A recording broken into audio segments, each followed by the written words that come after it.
Planet kita seperti bawang bombay, dengan banyak lapisan berbeda. Saat ini, kamu sedang menembus kerak bumi.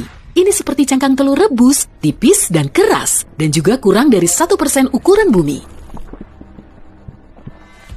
Di kedalaman 0,6 meter, kamu bertemu dengan hewan penggali. Tikus mondok dapat membuat terowongan lebih dari 18 meter per hari. Hampir 3 meter ke bawah, kamu akan terkejut. Apa itu cacing tanah? Panjangnya 90 cm. Kamu bergerak melewati 7 meter di bawah tanah. Jadi, kamu tidak akan melihat akar tanaman hutan tropis lagi. Kamu terbawa suasana, dan di kedalaman 12 meter, kamu hampir menabrak buaya Nil. Reptil ini menggali liang terdalam di antara semua hewan.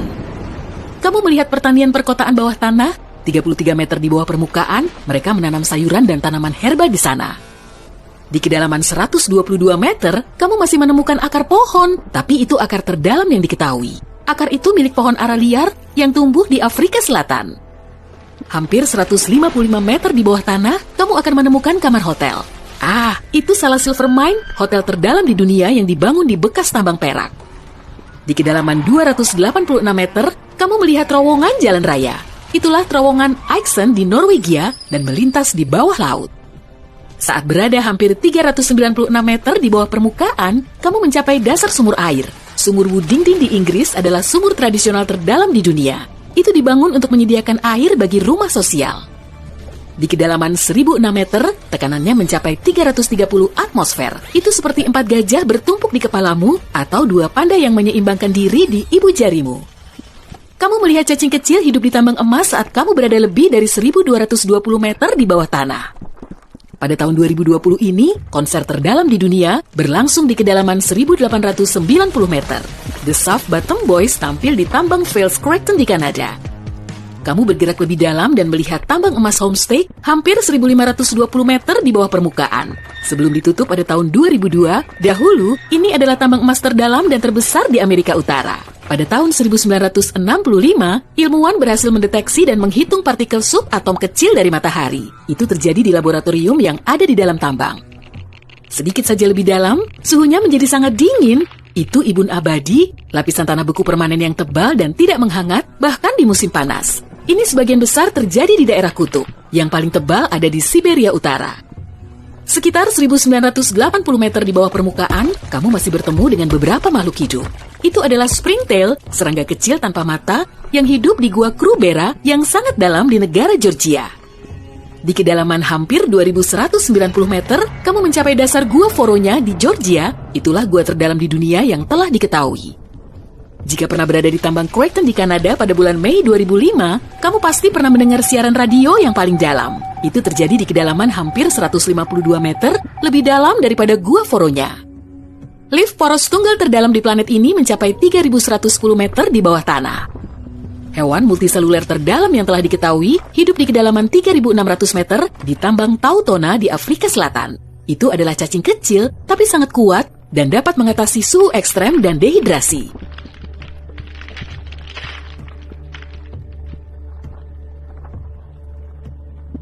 6,5 km di bawah tanah adalah kedalaman rata-rata kerak samudra. Itu bagian dari kerak bumi yang terletak di bawah samudra, jauh lebih tipis daripada kerak benua. Di kedalaman yang sama, di Tiongkok Timur Laut, kamu bertemu dengan mikroba terdalam yang telah diketahui. Kamu akan melihat bagian bawah lubang buatan terdalam saat kamu turun ke kedalaman 3.660 meter di bawah permukaan. Lubang bor super dalam kola hanya berdiameter 23 cm. Tapi tekanan di dasarnya sama dengan 4.000 atmosfer seperti 54 gajah bertumpukan di kepalamu. Lebih dari 14 km di bawah permukaan, kamu akan berada di genangan batu cair yang sangat panas. Itu adalah ruang magma supervulkan Yellowstone di bawah Taman Nasional Yellowstone di Amerika Serikat. Kamu menggali lebih dalam. Jika terus seperti itu, kamu mungkin akan segera menembus kerak bumi.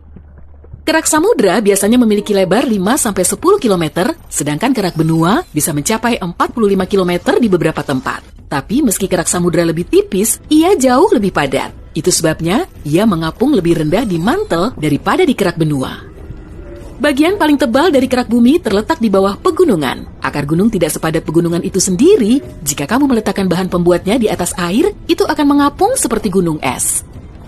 Semakin dalam kamu pergi, semakin panas keraknya. Di batas mantel, suhunya bisa mencapai 400 derajat Celcius. Kebanyakan oven batu pizza hanya bisa memanaskan hingga 260 derajat Celcius. Namun, kerak bumi adalah bagian terdingin di planet ini. Di kedalaman sekitar 29 km, kamu mencapai batas antara kerak bumi dan mantel atas bumi. Mencengangkannya, di sana tekanannya mencapai 10.000 atmosfer, itu seperti lebih dari 130 gajah yang menyeimbangkan diri di kepalamu. Mantel adalah lapisan batuan panas yang membentuk 2/3 dari seluruh massa bumi dan 84% dari volume bumi. Tebalnya 2.900 km dan merupakan campuran besi, silikon, magnesium, oksigen, dan Play-Doh. Yang terakhir bukan sih. Batuan yang lebih dekat ke bagian dalam mantel bertekstur semi padat seperti permen karamel. Hal paling menarik yang kamu lihat saat pergi melewati lapisan ini adalah berlian. Ahli geologi sebenarnya percaya bahwa semua berlian yang kita tambang hari ini terbentuk di dalam mantel. Lalu, sekitar 1 miliar tahun yang lalu, berlian dibawa ke permukaan oleh letusan gunung berapi. Bagian atas mantel bersama dengan kerak bumi pecah menjadi potongan-potongan besar dan menyerupai kepingan teka-teki raksasa.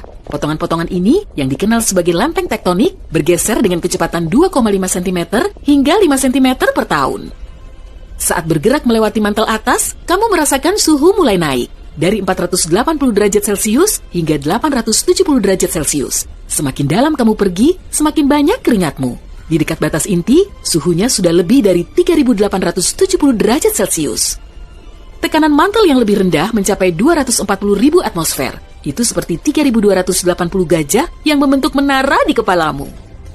Di kedalaman sekitar 2.900 km, kamu melintasi batas antara mantel dan inti terluar. Lapisan ini memanas hingga 4.980 derajat Celcius, sebagian besar karena peluruhan radioaktif uranium dan thorium.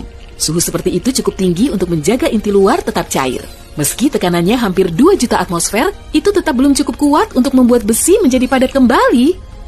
Tebal inti luar adalah 2.400 km dan sebagian besar terbuat dari besi dan nikel dalam bentuk cair. Cairan ini berputar dalam arus turbulen yang masif dan menghasilkan medan magnet.